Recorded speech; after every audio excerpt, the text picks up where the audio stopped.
Hey YouTube, Lawler here. As always, we've got some RLCS roster updates and more so some confirmations that we've known about, but just finally officialized. As always, if you guys are trying to stay up to date on all things Rocket League, first and foremost, consider hitting subscribe. Drop down in the socials below if you want to go give those a follow, as well as hit up the description where everything is located to find the RLCS roster doc. We update this as frequently as we can. Easy way to follow socials in here or in the description. It is greatly appreciated. Or you can stop by the stream, twitch.tv/Lawler. We stream probably 4 or 5 times a week. Come hang out with us. People are saying hi to you. We've got a couple things to cover, as well as some results that are actually pretty important. First things first, we do finally have confirmation about what is happening with Furia and what is happening with Team Secret, and it seems to be a firm handshakes agreement. Tenured players in some of these organizations, STL being one of them, has been the coach for Furia since I can remember. That is no longer the case. It looks like it is time for change, and I don't really blame them. Team Secret has started to ascend a little bit, and Furia didn't like that. They're like, hey man, we're the best team, and we're going to continue to be the best team in South America. So they get rid of their coach, they get rid of Jerfinho, and say, hey, we see 2 people on your team that we really like, and we want them as well. So the way that it applies is they then announce, and this announcement has confused a few people. It says the Brazilian Rocket League national team, which is one part, but this is also the announcement for their official team as well. This is not just for the national team that will be competing in FIFA E. This will also be for the lineup for the RLCS. They're taking Bruno, their coach, Bruno, who's been in the space for a long time, and Swift, as you guys know, who has had a pretty dang solid performance over the last 2 seasons and has been a huge proponent in their success with top 6s at LAN events. On the other side, what does that mean for Team Secret? It's the complete antithesis. It's the exact opposite. Firm handshakes, like I said. They don't even tag their players in this tweet, which is kind of weird. They just show some highlights.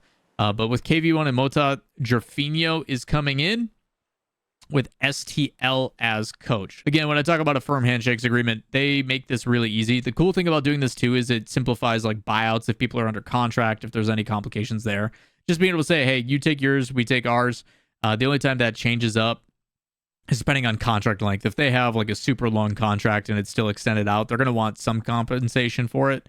Unless they can make it work. It's always interesting because they were the team that was trending in a positive direction compared to Furia, but then at the tail end, Furia is the one that shows up. So I don't know what this dynamic is going to look like. I do not know how these teams are going to play out. I don't know what the contrast or the change is going to be. We almost always will look at Furia and be like, yeah, they're the ones going to get better because that's usually how it goes. But I am curious. I do think Team Secret is one to consider. And then we also have that new MIBR roster that Raze Bull and the boys have rebuilt around. If you guys didn't see that, check out the last video. When you have like at least a duo staying together, it makes implementation and bringing in some things a little bit unique.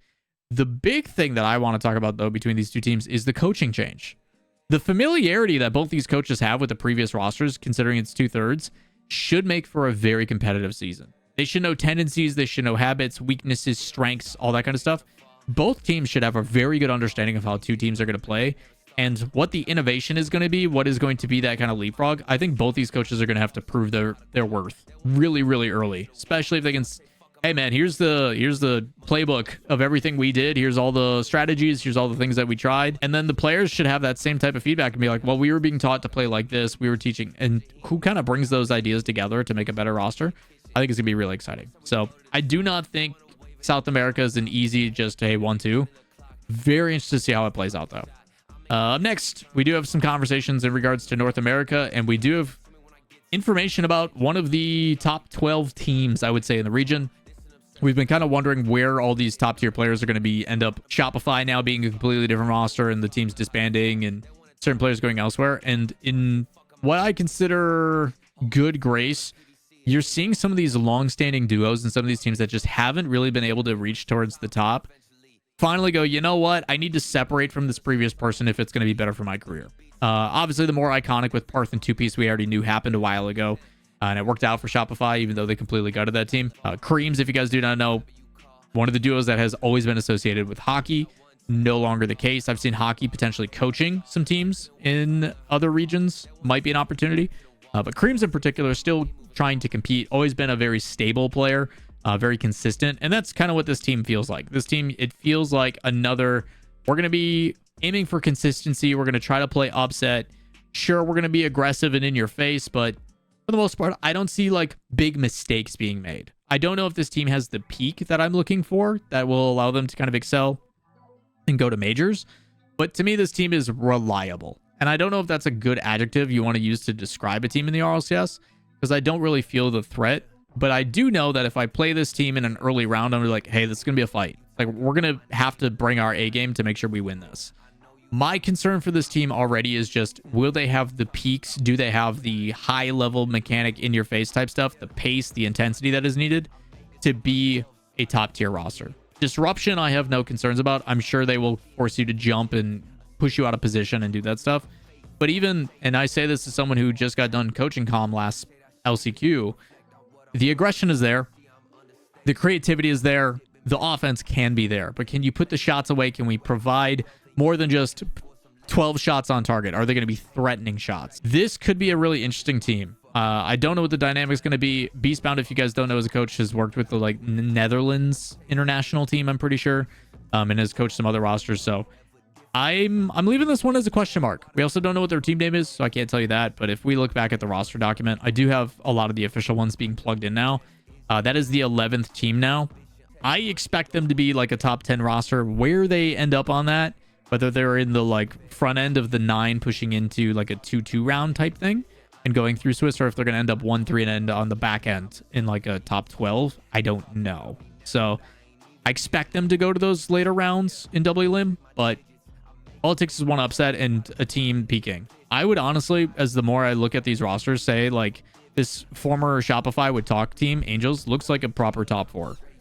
We haven't seen Genji at all yet, or Space Station. I don't know what a new Space Station looks like, but that's my top 4. Energy, Space Station, Shopify, and then it's going to be a fight between Angels, Genji, the boys if they peak, stuff like that, and maybe Foot. I don't know. It's up for grabs. Top 6 are what go to that kickoff land, so it should be pretty exciting. Also, last but not least, if you guys did not see, Coupe de France, the Paris Games Week event, did finalize. It's basically a 3v3 event every year that they do in Europe. I would love to do one of these in North America. Speaking of, if any sponsors or any people with a venue want me to host an event and do like a 3v3 North American event and want to give me a bunch of money to run it, but I think it'd be nice to have an NA 3v3 during the offseason, or like a Western Hemisphere 3v3. Big takeaways. Gentlemates looks really good. This is now 2 performances in person that Gentlemates is beating K-Corp. This is also now a team that I will give them their graces. 2/3 staying the same with Nas and Oski, and obviously their coach. Snasky has former history with Archie. It makes sense that out of the gate, this is the favorite and the team that is looking the strongest. Synergy-wise, familiarity, it all makes sense. While the other teams are still trying to figure some things out. You got a new coach. You got a new system. You've got new players coming in. Same thing with 2/3, but I think that coaching mentality and that familiarity is a little bit different. Close series against KC. A lot of goals being scored. Vitality and KC obviously fighting as well. No surprise there. Hierarchy right now, my only question mark is GK. I don't know where GK lasts. And the reason why I'm talking about all the strength of schedule and all that kind of stuff is, as I mentioned previously, and I want to give you guys, if you are still watching, greatly appreciate it. Consider subscribing, all that kind of stuff.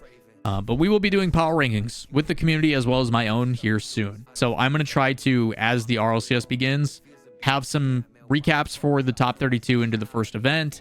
I'm going to try to do my best to make sure I have some power ranking stuff coming in and all those videos ahead of time. So if you guys are still here and you're still watching, make sure you guys keep your eyes peeled. Make sure you guys are tuned into whether it be the social medias or otherwise. We will have community power rankings coming out soon where you guys have the ability to give your top 10, and then we'll do a comparison and stuff and go from there. So that is coming very soon as the season starts here in just a couple weeks. We have also got Apex Nationals this weekend on the 8th and the 9th. It's going to be 8 different regions, 8 different content creators with the teammate that play through a tournament. Fairy Peak's actually doing his literally right now. I assume Moxie's going to win it. We'll see how it goes.